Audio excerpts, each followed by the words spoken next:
Hello മക്കളെ, ഷെവീം സാറാണ്. അപ്പോൾ നാളെ സ്വകാര്യ ബസ് പണിമുടക്കാണെന്നുള്ള വിവരം എല്ലാവരും അറിഞ്ഞിട്ടുണ്ടാവും. ചിലപ്പോൾ ചില മക്കളൊക്കെ ഇപ്പോൾ തന്നെ ആഘോഷിച്ച് തുടങ്ങിയിട്ടുണ്ടാവും. അപ്പോൾ സ്കൂളിൽ നിന്ന് എങ്ങനെയാണ് പറഞ്ഞ മക്കളെ, നാളെ അവധിയാണോ അതോ എങ്ങനെയെങ്കിലും എന്തുവാണ്, ബസ് സമരം ഒന്നും നോക്കണ്ട മക്കളെ, നിങ്ങൾ സ്കൂളിൽ എത്തിക്കോളൂ, ക്ലാസ് എടുക്കാൻ ഞങ്ങൾ ഇവിടെ ഉണ്ടാവും, അങ്ങനെയാണോ പറഞ്ഞത്? അല്ല മക്കളെ, നിങ്ങൾ എൻജോയ് ചെയ്തോ എന്നാണോ പറഞ്ഞതെന്നുള്ള എല്ലാവരും എന്ത് ചെയ്യുക, കമൻറ്റ് ചെയ്യട്ടോ. അപ്പോൾ തീർച്ചയായിട്ടും നാളെ സ്വകാര്യ ബസ് സമരമാണ്. ഇതുവരെ നിലവിൽ ഇപ്പോൾ സമയം 3:41 ഈ വീഡിയോ ചെയ്യുന്ന സമയം, ഇതുവരെ പിൻവലിച്ചിട്ടില്ല.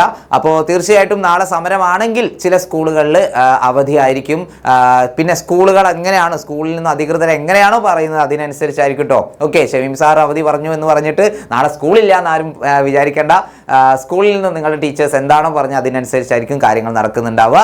അപ്പോൾ തീർച്ചയായിട്ടും നാളത്തെ കാര്യം നിങ്ങൾക്ക് മനസ്സിലായിട്ടുണ്ടാവും. അത് കഴിഞ്ഞ് മറ്റന്നാൾ ഓൾ ഇന്ത്യ സ്ട്രൈക്ക് വരുന്നുണ്ട്. അതായത് ജൂലൈ 9 ഓൾ ഇന്ത്യ സ്ട്രൈക്കാണ്. അതായത് ഒരു വാഹനങ്ങളും നിരത്തിലോടില്ല, ഒരു കടകളും തുറക്കൂല എന്നൊക്കെയാണ് അതിൻ്റെ സംഘടനാ ഭാരവാഹികൾ പറയുന്നത്.